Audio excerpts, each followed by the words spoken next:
Hey everybody, it's PartyElite, and today we're taking a look at the Steam Autumn Sale and some of the great titles among the countless on discount that are well worth your money.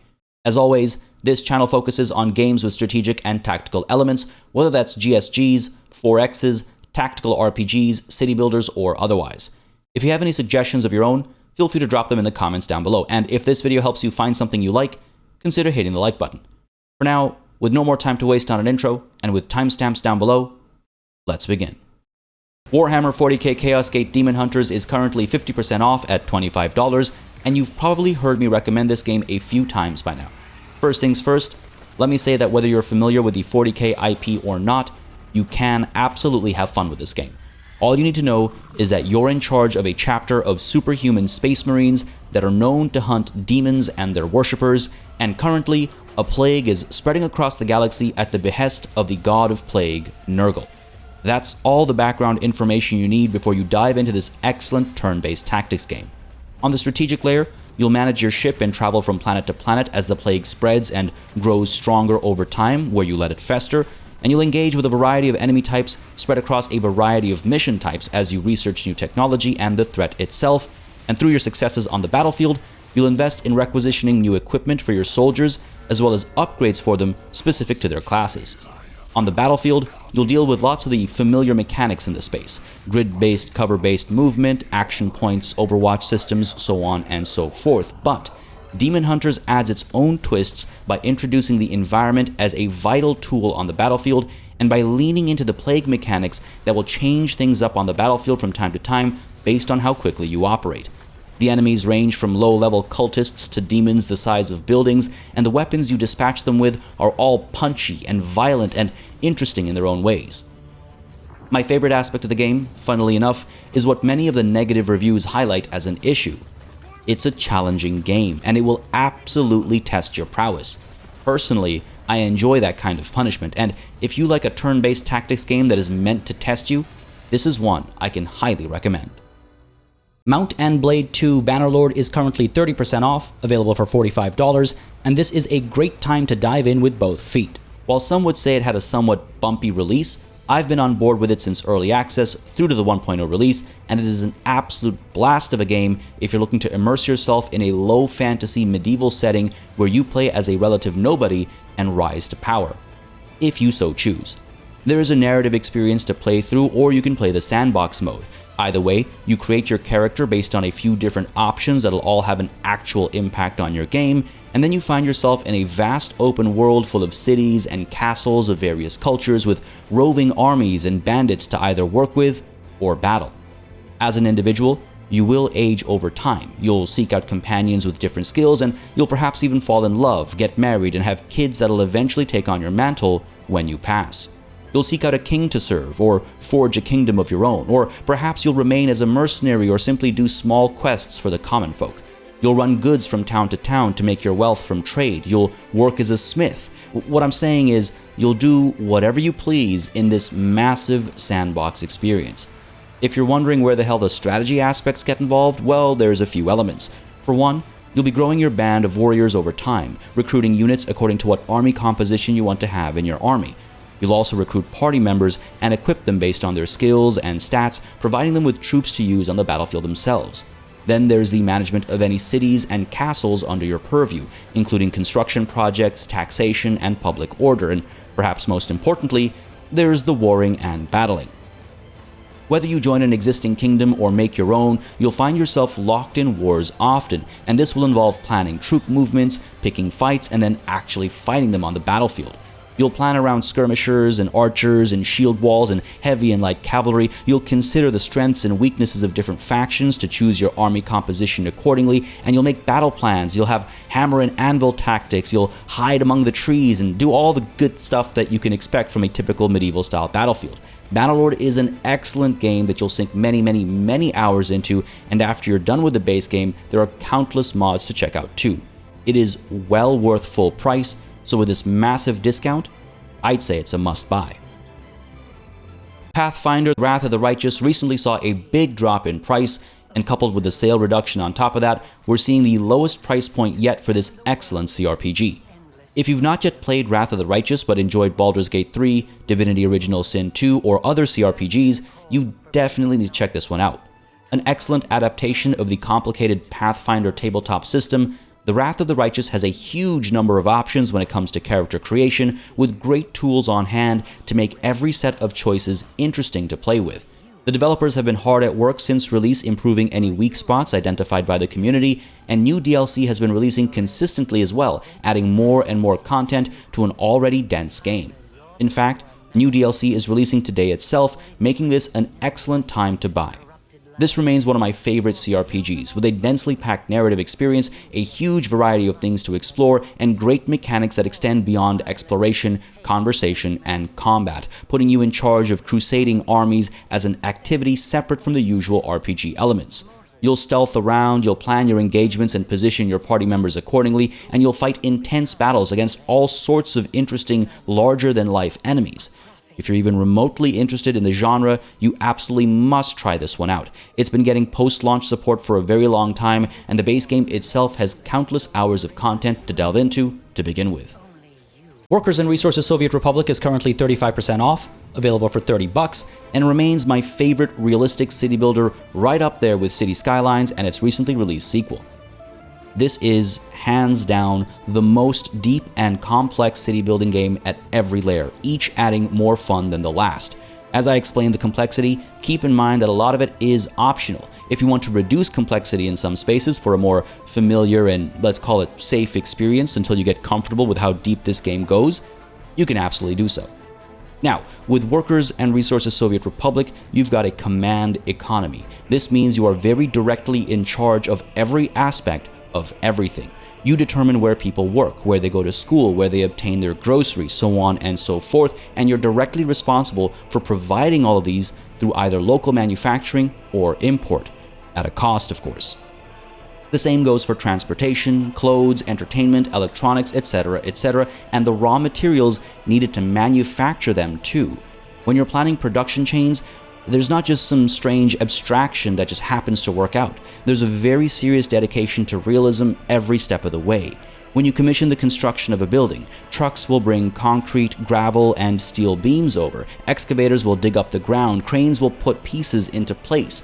But the concrete and gravel and steel beams all need to come from somewhere. Again, either imported from foreign markets or produced locally. So, you need to establish mines and get excavators at those mines, but those excavators need to come from somewhere, and so you'll either import them or manufacture them using electronics, steel, and plastics, but those resources need to come from somewhere, so on and so forth, for literally every single thing that exists in the game, be it food and drink that needs to be farmed and processed, electricity that needs coal mining and burning to generate, if not solar power plants and wind farms, or oil that needs to be taken out of the ground to be refined and then shipped to gas stations for use, or even the buses, trains, and trams for your public transit system. Even your roads are built by the people, for the people, with rollers and pavers using actual raw materials from your stores and taking time relative to the type of road you're building. I could go on and on because it really is quite expansive.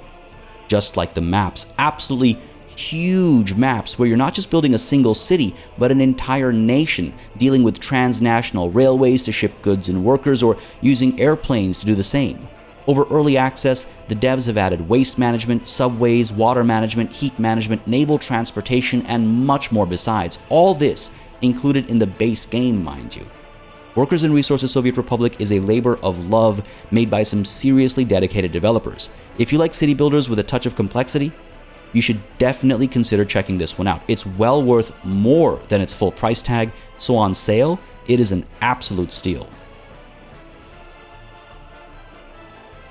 Highfleet is currently 35% off, available for just $20, and it's probably one of the more standout games you'll be hearing about today. It's a roguelike game set in a diesel punk alternate world with heavy Soviet overtones, featuring a mind-blowing diegetic user interface and mechanics like I'd never seen before. Your nation is in a state of war, on the back foot, and the only hope your people have is for you to lead your fleet of ships in a counterattack, seeking out the enemy capital and cutting off the head of the snake. En route, you'll seek out allies, liberate cities, and develop your arsenal, finding upgrades for your ships to help you along the way. Even though your end target is always a constant, you'll have to adapt to procedurally generated maps that keep things fresh each run, going further and further to accumulate more and more points with which to build a bigger fleet for future runs. As you navigate the map, you'll need to keep an eye out for incoming threats, and from time to time, you'll intercept transmissions with clues to let you know where to avoid going or objectives to pursue. It adds an extra layer of interaction that makes you feel like you're actually in charge of a counter-attacking strike force deep behind enemy lines, and once again, the diegetic user interface plays a major role in making it all feel extremely immersive. Ship and fleet customization features heavily in the game, and when you engage in combat, you'll have to plan what order to send your ships in one by one, facing off against the enemy fleet in real-time 2D combat.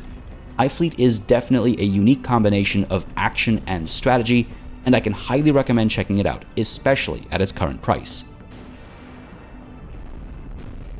Against the Storm is currently 35% off, available for less than $20, and it's just revealed the upcoming 1.0 release date, meaning now is an excellent time to pick up this roguelite city builder. When it comes to city building, this has to be one of the fresher takes on the genre, set in a fantastical world where a deadly storm rages and the world itself fights against your very presence.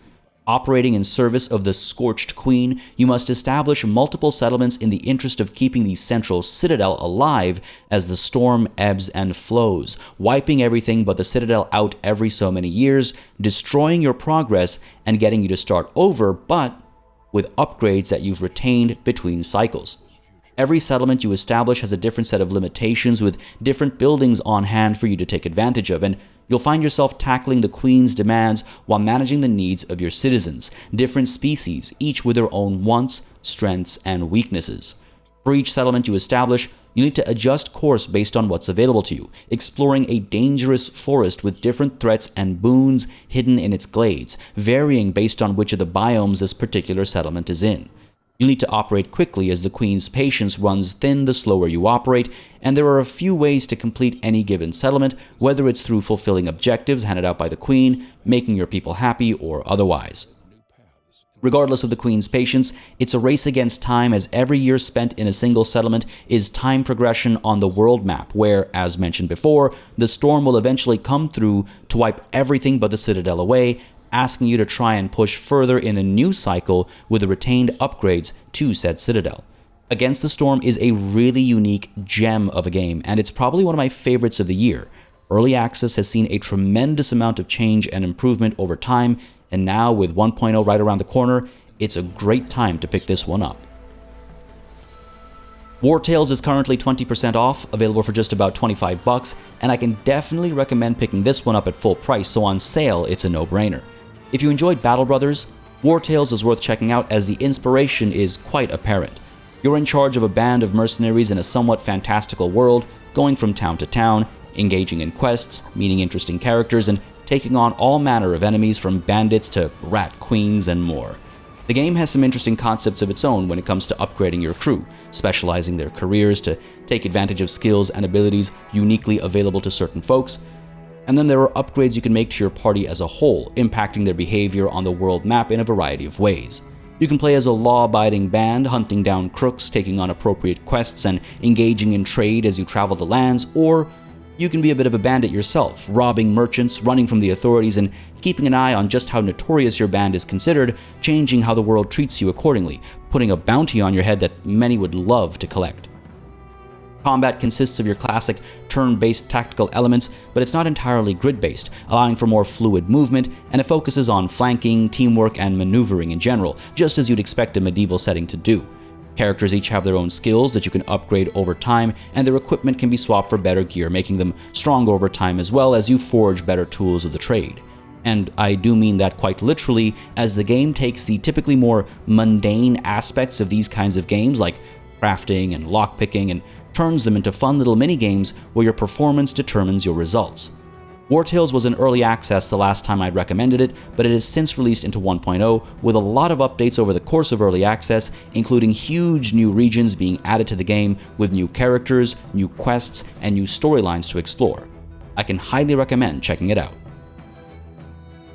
Fabledom is currently 25% off, available for just about $12, and it's a great little city builder with fairy tale vibes that introduces some fresh ideas to the genre.